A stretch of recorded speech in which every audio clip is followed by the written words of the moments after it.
On Disobedience by Erich Fromm. Chapter 4 Humanistic Socialism. On the basis of the general analysis of capitalism, communism, and humanistic socialism, a socialist program must differentiate between three aspects.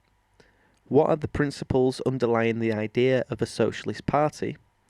What are the intermediate goals of humanistic socialism for the realization of which socialists work? What are the immediate short-range goals for which socialists work, as intermediate goals have not yet been achieved? What are the principles which underlie the idea of humanistic socialism? Every social and economic system is not only a specific system of relations between things and institutions, but a system of human relations. Any concept and practice of socialism must be examined in terms of the kinds of relations between human beings to which it is conducive. The supreme value in all social and economic arrangements is man. The goal of society is to offer the conditions for the full development of man's potentials. The supreme value in all social and economic arrangements is man. The goal of society is to offer the conditions for the full development of man's potentialities, his reason, his love, his creativity. All social arrangements must be conducive to overcoming the alienation and crippledness of man, and to enable him to achieve real freedom and individuality. The aim of socialism is an association in which the full development of each is the condition for the full development of all. The supreme principle of socialism is that man takes precedence over things, life over property, and hence work over capital. That power follows creation and not possession. That man must not be governed by circumstances, but circumstances must be governed by man. In relations between people, every man is an end in himself, and must never be made into a means to another man's ends. From this principle, it follows that nobody must be personally subjected to anyone because he owns capital. Humanistic socialism is rooted in the conviction of the unity of mankind and the solidarity of all men. It fights any kind of worship of state, nation, or class. The supreme loyalty of man must be to the human race and to the moral principles of humanism. It strives for the revitalization of those ideas and values upon which Western civilization was built. Humanistic socialism is radically opposed to war and violence in all and any forms. It considers any attempt to solve political and social problems by force and violence not only as futile, but as immoral and inhuman. Hence, it is uncompromisingly opposed to any policy which tries to achieve security by armament. It considers peace not to be only the absence of war, but a positive principle of human relations based on free cooperation of all men for the common good. For socialist principles, it follows not only that each member of society feels responsible for his fellow citizens, but for all citizens of the world. The injustice which lets 2/3 of the human race live in abysmal poverty must be removed by an effort far beyond the ones hitherto made by wealthy nations to help the undeveloped nations to arrive at a humanly satisfactory economic level. Humanistic socialism stands for freedom. It stands for the freedom from fear, want, oppression, and violence. But freedom is not only freedom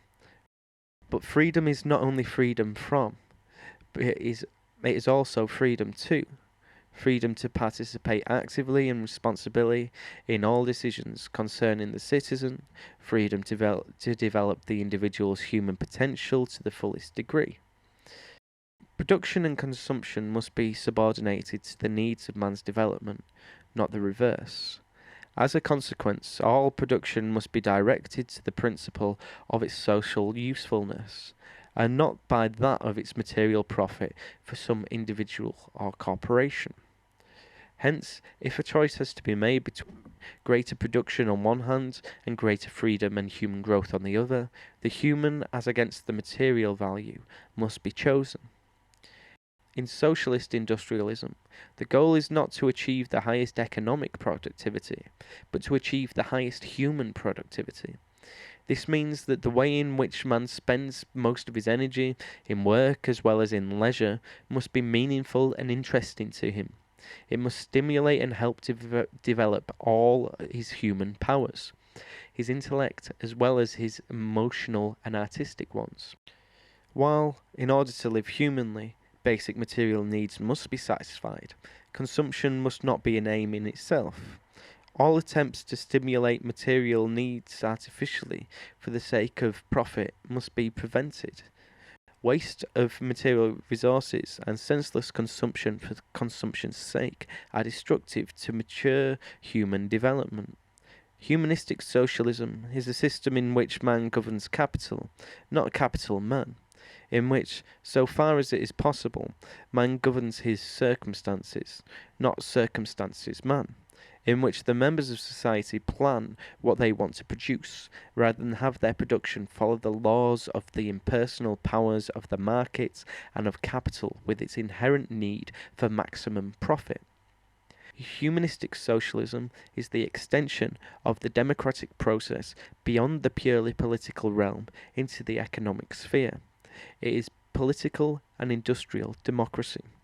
It is the restoration of political democracy to its original meaning, the true participation of informed citizens in all decisions affecting them. Extension of democracy into the economic sphere means democratic control of all economic activities by the participants, manual workers, engineers, administrators, etc.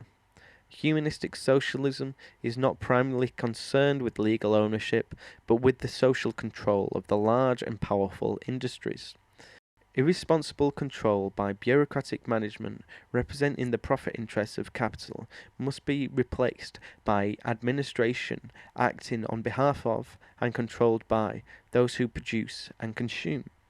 The aim of humanistic socialism can be attained only through the introduction of a maximum of decentralization compatible with a maximum of centralization necessary for the coordinated functioning of an industrial society. The functions of a centralized state must be reduced to a minimum, while the voluntary activity of freely cooperating citizens constitutes the central mechanism of social life. While the basic aim of humanistic socialism are the same for all countries, each country must formulate its own specific aims in terms of its own traditional and present situation, and devise its own methods to achieve this aim. The mutual solidarity of socialist countries must exclude any attempts on the part of one country to oppose its methods on another. In the same spirit, the writings of the fathers of the socialist ideas must not be transformed into the sacred scriptures which are used by some to wield authority over others. The spirit common to them, however, must remain alive in the hearts of socialists and guide their thinking. Humanistic socialism is the voluntary, logical outcome of the operation of human nature under rational conditions. It is the realization of democracy, which has its roots in the humanistic tradition of mankind under the conditions of an industrial society. It is a social system which operates without force, neither physical force nor that of hypnoid suggestions which by men are forced without being aware of it. It can be achieved only through appealing to man's reason, and to his longing for a more human, meaningful, and rich life. It is based on faith in man's ability to build a world which is truly human, in which the enrichment of life and the unfolding of the individual are the prime objects of society, while economics is reduced to its proper role as the means to a humanly richer life. In discussing the goals of humanistic socialism, we must differentiate between the final socialist goal of a society based on the free cooperation of its citizens. In discussing the goals of humanistic socialism, we must differentiate differentiate between the final socialist goal of a society based on the free cooperation of its citizens and the reduction of a centralized state activity to a minimum, and the intermediate socialist goals before this final aim is achieved. The transition from the present centralized state to a completely decentralized form of society cannot be made without a transitionary period in which a certain amount of central planning and state intervention will be indispensable. But in order to avoid the dangers that central planning and state intervention may lead to, such as increased bureaucratization and the weakening of individual integrity and initiative, it is necessary that A. The state be brought under the efficient control of its citizens, and that B. The social and political power of the big corporations is broken. C. That from the very beginning all forms of decentralized voluntary associations in production, trade, and local social and cultural activities are promoted. While it is not possible today to make concrete and detailed plans for the final socialist goals, it is possible to formulate in a tentative fashion the intermediate goals for a socialist society. But even as far as these intermediate goals are concerned, it will take many years of study and experimentation to arrive at more definite and specific formulations, studies to which the best brains and hearts of the nation must be devoted. Following the principle that social control and not legal ownership is the essential principle of socialism, its first goal is the transformation of all big enterprises in such a way that their administrators are appointed and fully controlled by all participants, workers, clerks, engineers, with the participation of trade union and consumer representatives. These groups constitute the highest authority for every big enterprise. They decide all basic questions of production, price, utilization of profits, etc. The stockholders continue to receive an appropriate compensation for the use of their capital, but have no right of control. The autonomy of an enterprise is restricted by central planning to the extent to which it is necessary to make production serve its social ends. Small enterprises should work on a cooperative basis, and they are able to be encouraged. Small enterprises should work on a cooperative basis, and they are able to be encouraged by taxation and other means. Inasmuch as they do not work on a cooperative basis, the participants must share in the profits and control the administration on an equal basis with the owner. Certain industries which are of basic importance for the whole of society, such as oil, banking, television, radio, medical drugs, and transportation must be nationalized, but the administration of these nationalized industries must follow the same principles of effective control by participants, unions, and consumers. In all fields in which there is a social need but not an adequate existing production, society must finance enterprises which serve these needs. The individual must be protected from fear and the need to submit to anyone's coercion. In order to accomplish this aim, society must provide, free for everyone, the minimum necessities of material existence in food, housing, and clothing. Anyone who has higher aspirations for material comforts will have to work for them, but the minimal necessities of life being guaranteed, no person can have power over anyone on the basis of direct or indirect material coercion. Socialism does not do away with the individual property for use, neither does it require the complete levelling of income. Income should be related to effort and skill, but differences in income should not create such different forms of material life that the life experience of one cannot be shared by, and thus remain alien to, another. The principle of political democracy must be implemented in terms of the 20th century reality.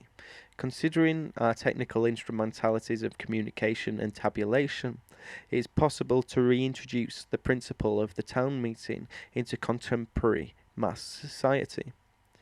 The forms in which this can be accomplished need study and experimentation. They may consist the formation of hundreds of thousands of small face-to-face groups, organised along the principle of place of work or place of residence, which would constitute a new type of lower house, sharing decision-making with a centrally elected parliament.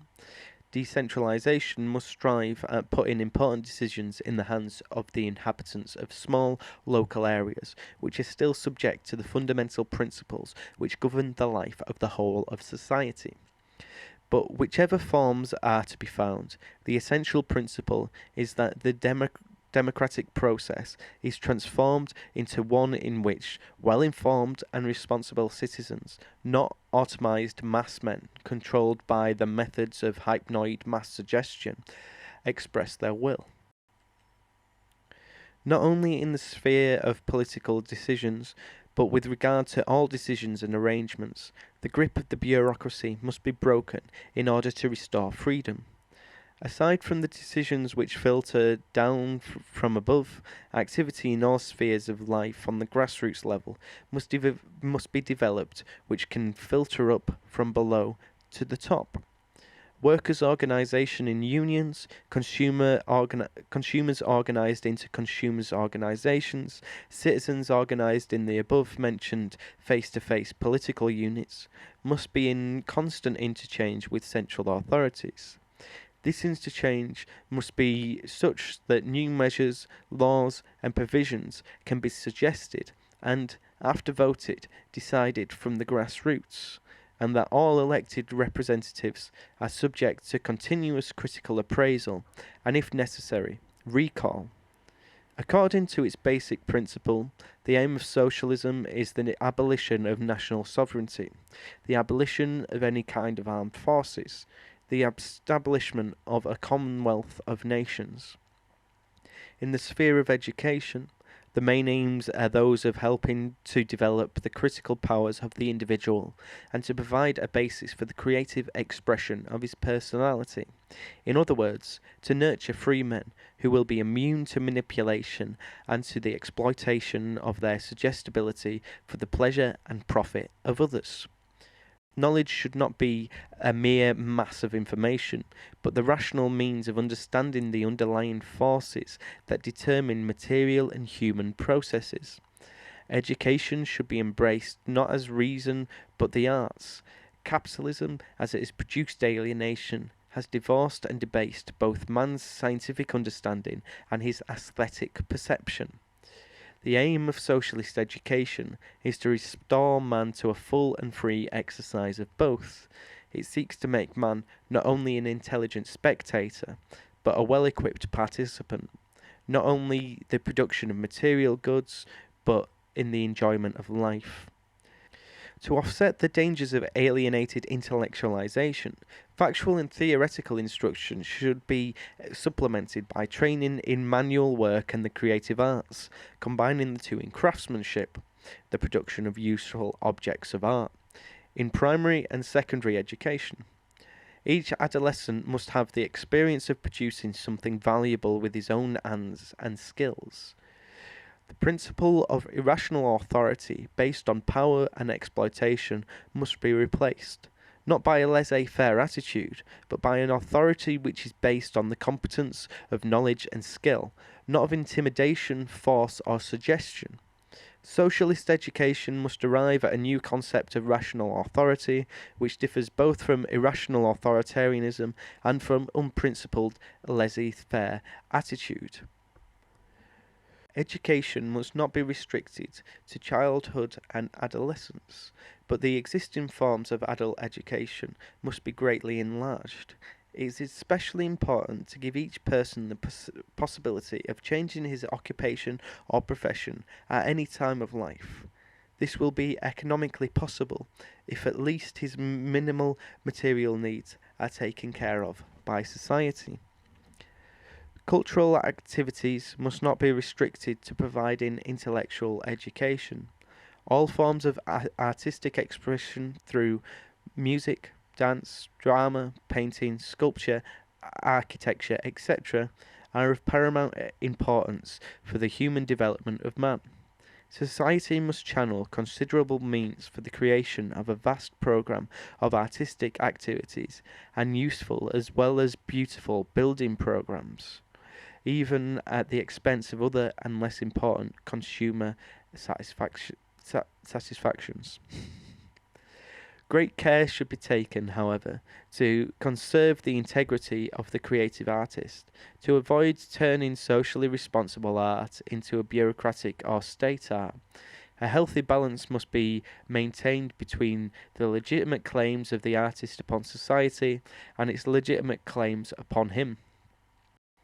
Socialism seeks to narrow the gap between the producer and the consumer in the realm of art, and seeks ultimately to eliminate the distinction so far as possible by creating optimum conditions for the flourishing of every individual's creative potentialities. But it holds up no preconceived pattern and recognises that this is a problem that will require much more study than it has been given up until now. Complete equality of races and sexes is a matter of course for a socialist society. This equality, however, does not imply sameness, and every effort must be made to permit the fullest development of the gifts and talents particular to each racial and national group, as well as to the two sexes. Freedom of religious activities must be guaranteed, together with the complete separation of state and church. The foregoing programme is meant to serve as a guide to the principles and goals of socialism. Its concrete and detailed formulation requires a great deal of discussion. To conduct this discussion and to arrive at concrete and detailed suggestions is one of the main tasks of the Socialist Party.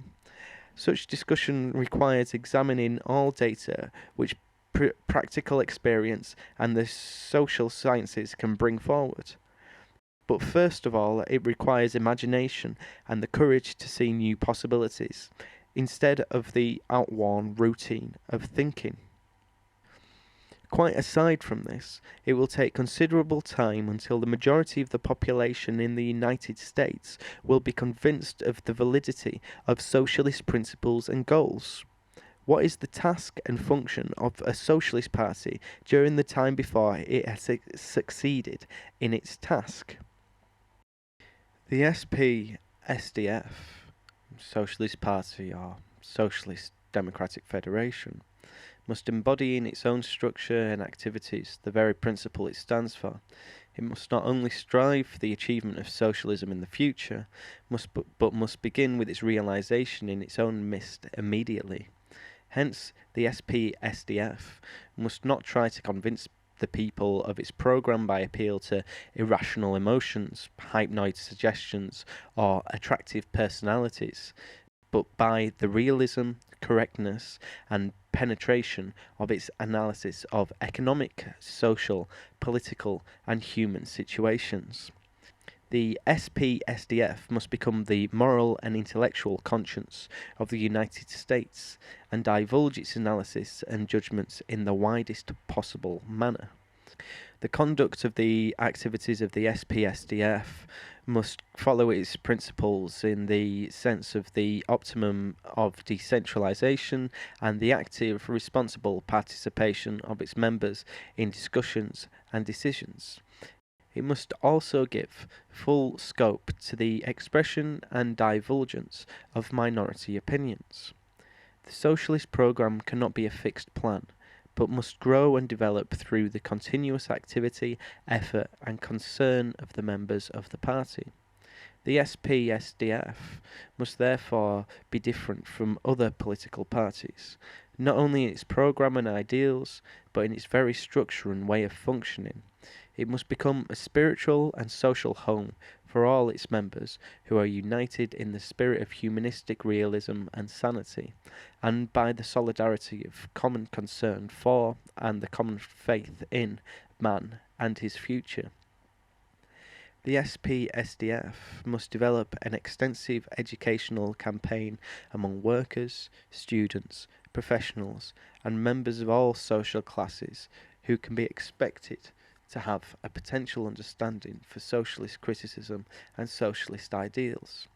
The SPSDF cannot be expected to gain victory in the short term, but The SPSDF cannot expect to gain victory in the short term, but this does not mean that it should not aim at the widest social influence and power. It must strive to gain the allegiance of an ever-increasing number of people who, through the party, make their voices heard within the United States and throughout the whole world. The SPSDF is rooted in the humanistic traditions of socialism. It strives for the transformation of the traditional socialist goals to fit the conditions of the 20th century society as a condition for their realization. Particularly, it rejects the ideas of achieving its goals by force or by the establishment of any kind of dictatorship. Its only weapons are the realism of its ideas, the fact that they will appeal to the true needs of man, and the enthusiastic allegiance which those citizens will give to it and who have seen through the fictions and delusions which fill the minds of people today, and who have faith in a richer, fuller life. It's not enough that the members of the SPSDF believe in a common ideal. Such faith becomes empty and sterile if it's not translated into action. The life of the party must be organised in such a manner that it offers ample and varied possibility for every member to translate his concern into meaningful and immediate action. How can this be done?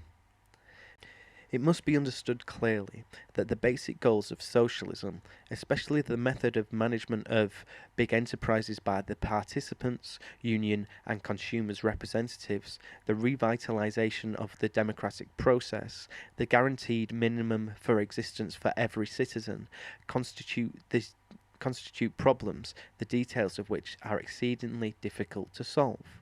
Their solution requires basic theoretical research in the fields of economics, work organization, psychology, etc. And in addition, it requires practical plans and experimentation. If these social problems are approached in the same spirit of faith and imagination which exists amongst the natural scientists and technicians, solutions will be found which, looked at from the present situation, might appear as fantastic as space travel appeared 20 years ago. Yet the difficulties of arriving at a solution for a sane and human social organisation are not any greater than those in the fields of the theoretical and applied natural sciences. The first task, then, for socialists is to study the problems of applied socialism within their own sphere of activity, and to discuss their experiences and suggestions for socialist solutions in the working units of their SPSDF. Supplementing this group activity are permanent communities for the investigation of these problems. These communities will be composed of specialists in the various fields of economics, sociology, psychology, foreign policy, etc. The committees of investigation and the working units will be in close mutual contact, exchanging their ideas and experiences, and thus stimulating each other. But the activities of the members of the SPSDF must not be restricted to imaginative thinking and planning. Beyond this, immediate and concrete action is necessary. It is important that each member demonstrates the socialist way of life in his or her place of work, wherever it may be, in factories, offices, schools, laboratories, hospitals, etc. Each member must demonstrate the socialist way of approaching problems by his own way of dealing with them and by stimulating others. It's especially important that the members of the SPSDF, who are union members, work actively for the greater member activity and participation in the life of the trade unions. Inside and outside the trade unions, the members of the SPSDF will support all tendencies for decentralisation, active grassroots participation, and fight all forms of bureaucratism. The SPSDF wants to attract men and women who are genuinely concerned with the problem of the humanisation of society and who, out of this concern, work for it and are willing to make the sacrifice in time and money which this work requires. Although the SPSDF has its centre in the fundamental goals of its programmes, it will participate actively in the furtherance of all immediate political aims which are of importance for the progressive development of our society. It will cooperate with all political groupings and individuals that sincerely strive for the same aims. Among these aims are, in particular, a sane foreign policy based on realistic appreciation of the given facts of political life, a policy which seeks reasonable compromise and realises that war can be averted only if the two power blocs accept their present economic and political positions and renounce every attempt to change them by force. Fight for the idea that our security can be gained by armament. The only way to avoid total destruction lies in total disarmament. This implies that disarmament negotiations must not be used to prevent real disarmament, but that we must be willing to take risks in the attempt to achieve it. A programme of economic aid to underdeveloped countries on an immensely larger scale than our present one, and at the cost of considerable sacrifice on the part of our citizens for the accomplishment of such a programme. We advocate a policy which does not serve the interests of American capitalist investment in foreign countries and does not involve United States foreign policy in indirect interference with the independence of small nations. Strengthening of the United Nations and of all efforts to use its assistance in the solving of international disputes and in large-scale foreign aid. Supporting of all measures to raise the standard of living of that part of our population which is still living below the material standard of the majority. This applies to poverty caused by economic as well as by regional and racial factors. Support of all efforts for decentralisation and grassroots activities. This implies support of all attempts to curb irresponsible power in corporate, government and union bureaucracy. Support of all measures for social security which lead to immediate relief in distress situations caused by unemployment, sickness and old age. Support of all measures in the direction of socialised medicine, with the understanding that the free choice of doctors and a high level of medical services must be upheld. Economic measures which lead to the full use of our agricultural productive capacity and our surplus, nationally and internationally. Support of measures to set up an economic commission consisting of representatives of industry, commerce, trade unions, economists and consumer representatives. This commission should be charged with the undertaking a regular examination of the needs of our economy and developing overall plans for changes in the interests of the nation as a whole. Its most immediate task would be to discuss and propose plans for the change from armaments to peace production. The reports of this commission, including minority reports, should be published and distributed widely. Similar commissions should be convoked in the field of foreign policy, culture, and education. The members of these commissions should represent wide sections of the population and consist of men whose knowledge and integrity are generally recognised. Vast governmental expenditures for housing, road building, and hospital construction, and for cultural activities such as music, theatre, dance, and art. Given the wealth of the United States, we can begin to experiment socially. State-owned enterprises must be organised in which various forms of workers' participation in management are tried out. In industries of basic social importance, the government must organise yardstick enterprises which compete with private industry and in this way force it to raise its standards. These must be done first of all in the field of radio, television and movies, and in other fields if desirable. Efforts must be made to begin with a wide programme of workers' participation in the management of big corporations. 25% of the votes on the decision-making boards should be given to workers and employees, freely elected in each enterprise. The influence of the unions must be strengthened, not only with regards to the problem of wages, but also with regards to the influence on problems of working conditions, etc. Simultaneously, a process of democratization within the unions must be furthered with all energy. All attempts must be supported which aim at the restriction of hypnoid suggestion in commercial and political propaganda. We are aware that the above-mentioned programme refers mainly to industrialised countries like those of North America and Europe. For all other countries, the programme must vary according to their specific conditions. However, the general principles underlying this programme, that of production for social use, the strengthening of an effective democratic process, industrially as well as politically, are valid for all countries. We appeal to every citizen to feel his responsibility for his life, that of his children, and that of the whole of humanity. Man is on the verge of the most crucial choice he has ever made, whether to use his skill and his brain to create a world which can be, if not a paradise, at least a place for its fullest realization of man's potentialities, a world of joy and creativity, or a world which will destroy itself, either with the atomic bombs or through boredom and emptiness. Indeed, socialism differs from other party programs in that it has a vision, an ideal for the better, more human society than the present one. Socialism does not want only to improve this or that defect of capitalism, it wants to accomplish something which does not yet exist.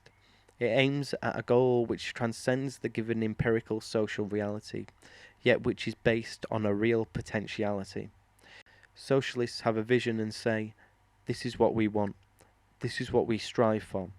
It's not the absolute and final form of life, but is a much better, more human form of life.